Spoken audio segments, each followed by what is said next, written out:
Welcome back to SingaporePropertyLens.com. If you've been trying to make sense of the property headlines, you might be feeling a little, let's say, disoriented. Disoriented is putting it mildly. To some, it's a messy start to the year. It really is. I was looking at the data from late 2025 in this first quarter, and it feels like we're looking at two completely different realities. On one hand, you see the price index, and it looks sleepy, bored almost. We're talking about fourth quarter growth of 0.6% in 2025. If you just looked at that chart, you'd think the market had hit a ceiling and was taking a nap. On paper, it looks like stagnation. But then you flip the page to transaction volumes, and it's absolute surprise. Over 10,000 new homes sold in 2025.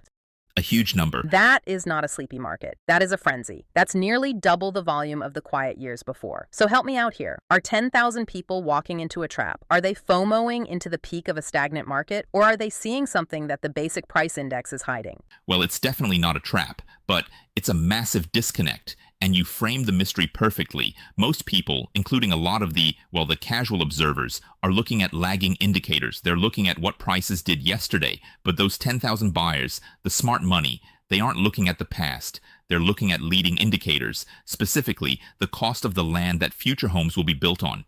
In real estate, land cost is really the only crystal ball we have. It tells you what the future has to look like mathematically. Okay, so today we are going to get our hands dirty. We're pulling apart the latest government land sales data and layering in a really strategic market analysis on land cost cycles and something called asset swapping. How do you find value in 2026 when the suburbs, the outside central region, are starting to cost what the city fringe used to cost just 12 months ago? And our mission today is to answer one very specific, slightly terrifying question. That is a core question. Suburbs costing city prices. It sounds wrong, but the data says it's happening. But before we get to the pricing, we have to look at supply because the government just opened the floodgates. They really did. For the first half of 2026, we're looking at over 9,000 private homes on the confirmed list just for this 6-month window. To put that in context, if you look at the average supply we saw between 2021 and 2023, this is a 43% jump. It is a significant injection of inventory. Okay, hold on. My Econ 101 brain is tingling. Supply goes up by 43%. Demand is supposedly steady. Shouldn't prices come down? If I flood the market with apples, apples get cheaper. Why is property different here? Because not all apples are created equal. In this case, the government isn't just dumping random plots of land to dilute the market. They are releasing what we call jewel sites. Jewel sites. Anchor pricing. That's an interesting phrase. Give me an example of a jewel site from this list. What's the shiny one? These are strategic plots designed to anchor pricing, not depress it. The biggest one, the one everyone is talking about, is in Bayshore. I know Bayshore, East Coast near the park. It's nice, but it's always felt a bit isolated. Like you live there, but you have to get a bus to a decent mall or the MRT. Exactly. Historically, it's been quiet residential with, zero amenities.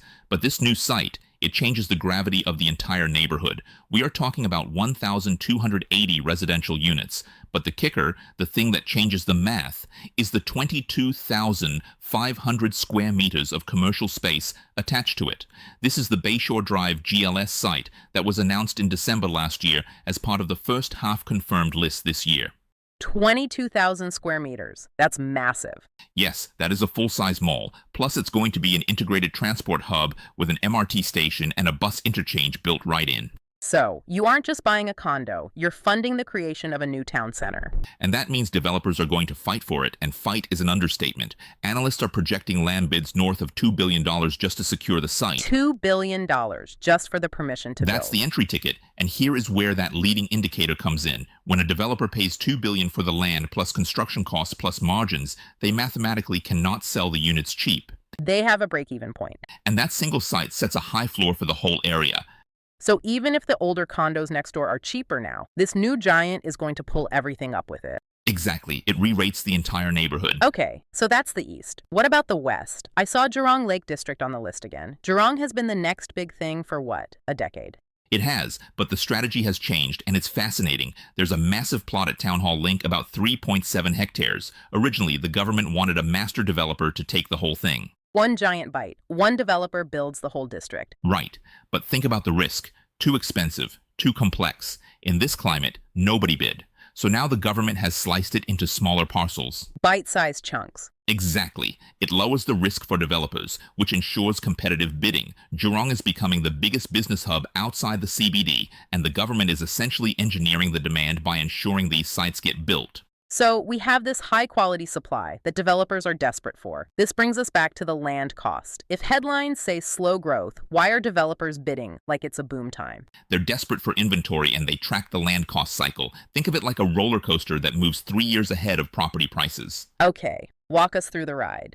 We had a peak in land prices back in 2018, around 1,430 PSF PPR. That was the top of the hill. The COVID dip? Then the coaster went down 2019, 2020. Land prices dropped to under $1,000, 977 to be exact. That was the bottom. But we are well past that in 2025, and now land prices are climbing the hill again. We're averaging around 1,250 and rising fast. It's one thing to say the average is rising, but are developers actually paying these prices, or are they trying to lowball? Oh, they're paying massive premiums. Look at the Holland Link site. The top bidder was Simlian. Usually in these tenders, the difference between the winner and the runner-up is tight, maybe 2 or 3%. A photo finish. The winning bid was 22% higher than the second bidder. 22%. That is not a rounding error. That's them slamming cash on the table and saying, we know something you don't. Or, we know where the market will be in 3 years. They paid $1.432 per square foot for that land, and it wasn't just them. The Bedok Rise site, a suburban site, had 10 different developers fighting for it. 10 bids for a suburban plot. Yes, 10. And the top bid was 1,330 PSF PPR. So if you're a listener sitting on the sidelines waiting for prices to drop, you need to look at what Simlian just did. If the land cost is locked in at $1,400 today, the launch price in 2027 has to be over $2,700 just to turn a profit. So, the trap isn't buying now. The trap is waiting for a price crash that simply cannot happen because the input costs, the dirt, have already gone up. Precisely. The floor is rising beneath our feet, and this brings us to the weirdest phenomenon in the 2026 market, the blurring of the lines. You mean the regions? OCR, RCR, CCR. Yes, just for clarity. Outside Central Region, OCR is the suburbs. Rest of Central Region, RCR is city fringe and core Central Region. CCR is luxury downtown. Historically a clear ladder. Right. You pay a premium to be closer to the center. Suburbs are cheap, cities expensive. Simple. That ladder is broken. I want to make a comparison that just stops you in your tracks. Let's look at Penrose. That's a project in the city fringe RCR. The land cost there a few years ago was 1,154 PSF PPR. Okay, keep that number in mind. 1,154 for city fringe land. Now look at the new suburban OCR sites. Lakeside Drive land sold for 1,132 PSF PPR, almost the same, and Bedok Rise that sold for 1,330 PSF PPR. Wait, the land in the suburbs Bedok Rise is now more expensive than the land in the city fringe was just a short while ago. It is. The cheap suburbs aren't cheap anymore. The price curve has shifted so much that the bottom tier is overlapping with the middle tier.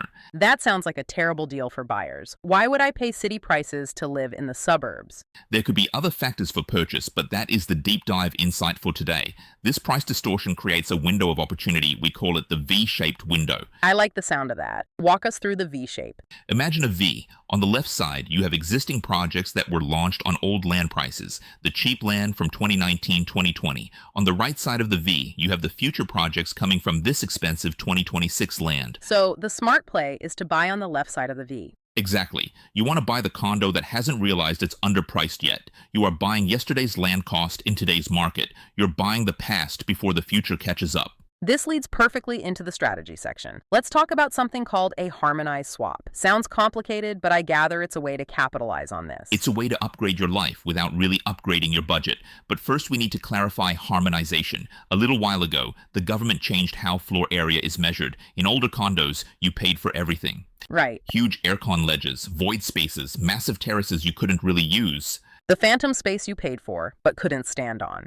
Exactly. In newer harmonized projects, the efficiency is much higher. A 900 square foot harmonized unit has almost the same internal livable space as 1,000 square foot older units. So, the strategy is to swap an older non-harmonized asset for a newer harmonized one, specifically targeting those price gaps. Correct. Let's look at the case studies because the numbers are wild. This is where the rubber meets the road. First, a lateral move. Yeah. For example, Lentor Modern, a suburban project swapped with Penrose in the city fringe. A 3-bedroom at Lentor Modern recently transacted for about $2.4 million. It's roughly 930 square feet of usable space. Suburbs versus city fringe. Got it. Now look at a 3-bedroom at Penrose. It was bought for $2.4 million. Okay, that's basically the same price. Maybe a renovation difference. Virtually identical, but think about what you are getting. Penrose is RCR closer to town, harmonized efficient layout that buyers swapped a suburban asset for city fringe asset effectively for free. Harmonized. That is the aha moment you're trading up in location quality just by arbitrating that price gap. It gets better. Here's the upgrade play. Compare Whistler Grand non-harmonized 3-bedroom sold for about $2.2 million with Fable residence. Yes, Fable's harmonized bought for $2.3 million, so a $100,000 top-up. Fable is the new one. That's not nothing, but in the context of a $2 million home, it's manageable. What did they get for that $100,000? They got a 4-bedroom unit. Wait, they went from a 3-bed to a 4-bed for $100,000? Yes, because the newer harmonized layout was so much more efficient, they upgraded their lifestyle and their asset type. That's incredible. And there was one more, right? The big jump. The location jump. This is the one that really highlights the distortion. Compare Park Colonial, an older OCR project, with Sky at Holland in the core central region. The Park Colonial unit sold for $2.3 million. The Sky at Holland unit was bought for $2.39 million. Holland Village. We're talking Prime District 10. That's luxury territory. You are kidding. For a $90,000 difference, which is peanuts in a mortgage, someone moved from the suburbs to Holland Village. Yes, because the OCR prices have risen so fast, they are now overlapping with undervalued pockets of the luxury market. This really drives home the point. It isn't about speculating on the market booming, it's about rotation. It's asking, is my money working as hard as it could be? Right, why hold a $2.3 million suburban condo when the same money buys you Prime Central? It's a no-brainer, but you have to look for it. Speaking of finding value, we have to talk about the elephant in the room, the entry-level market executive condominiums, ECs.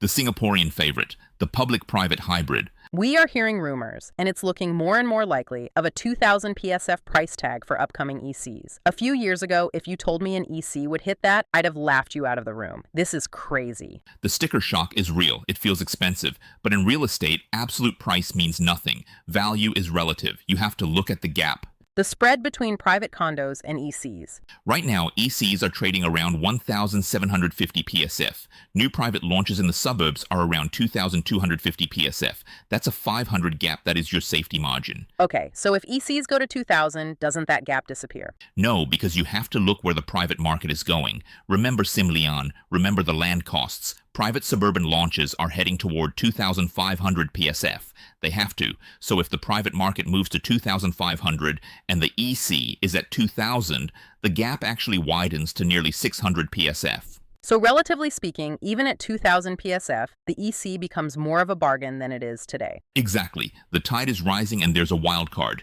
the income ceiling. The magic number. Currently, you can't buy a new EC if your household earns more than $16,000, right? Correct, but there is a lot of chatter that the government might raise this. If they do, two things happen immediately. One, demand explodes. A whole new bracket of buyers can now buy ECs. Purchasing power increases. These new buyers have higher incomes, so they can get bigger loans. And then, that usually leads to developers pushing prices higher. Exactly. If that policy change happens, 2,000 PSF might look cheap in the rearview mirror. It's game of watching policy as much as prices. It's 4D chess. It really is a lot of moving parts. We've got supply floods, land cost spikes, this bizarre merging of price tiers. But before we wrap up, we can't ignore the macro picture. The world is different than it was 2 years ago.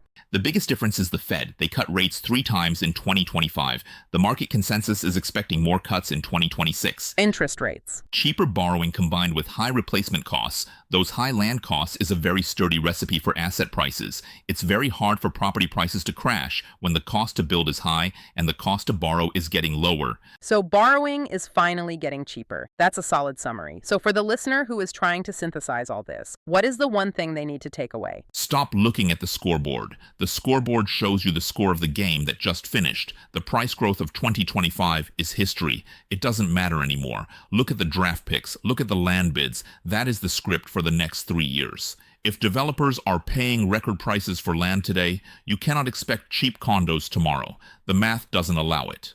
Ignore the lagging indicator. And spot the anomalies. If you can swap a suburban condo for a city unit for the same price because the market is momentarily confused, do it, and do it before the market corrects itself. I love that. Ignore the scoreboard, watch the draft. And here's a thought to leave you with, something that's been nagging at me. We talked about how the bottom of the market, the suburbs, has pushed up to meet the middle. Compression, the gap is closing. If the suburbs now cost what the city used to cost, does that mean entry-level private housing is effectively extinct? Or, and this is the provocative part, is this a signal that the core central region, the luxury market, is currently massively undervalued? That is the multi-million-dollar question. If the bottom pushes up, the top usually has to move eventually to maintain the hierarchy. We might be sitting on a coiled spring in the luxury sector. A coiled spring in the city. I'll let you chew on that one. Thank you for joining us on this deep dive into the 2026 property market. It's a complex world out there, but hopefully we made the dirt a little clearer. Always a pleasure. Keep watching the leading indicators. See you next time.